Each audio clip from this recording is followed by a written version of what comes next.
The building behind us was a rectangular timber hall. There is a relatively shallow wall foundation trench which would have held upright timbers, which would have clasped panels probably of wattle and daub to make the walls. And along the tops of the walls would have run a horizontal timber, or a set of horizontal timbers called a wall plate, which would have clasped those upright timbers. There would be a high ridgepole which supported a steeply pitched roof, with the rafters coming down to rest on the tops of the walls, the wall plates. But because of the weight of the roof, the walls would not be able to support the lateral thrust.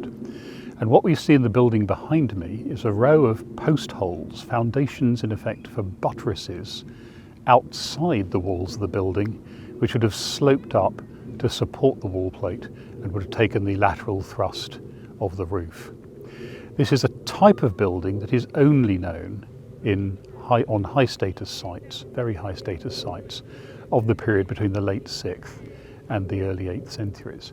And it's a type of construction which is really only appropriate to large buildings of this type because of the massive amounts of timber involved and therefore the forces that are involved. So it is in every way the footprint. It's a technological as well as a foundation footprint of a very high status building, which involves an enormous amount of resource and an enormous amount of skill to construct. This building would not have been alone here. There were probably between 4 and 10 buildings, probably some of them larger than this one. They were probably between about 5 and 7 meters high. We have found traces of white plaster in some of the foundation features, which suggests that this building and others were either wholly or partly white on the outside. And from what we know of the people who lived here at this period, and we know that they decorated everything else they could lay their hands on, their metal work, their woodwork, for example, I don't think it's fanciful to suggest that the outsides of these buildings were painted and were highly decorative.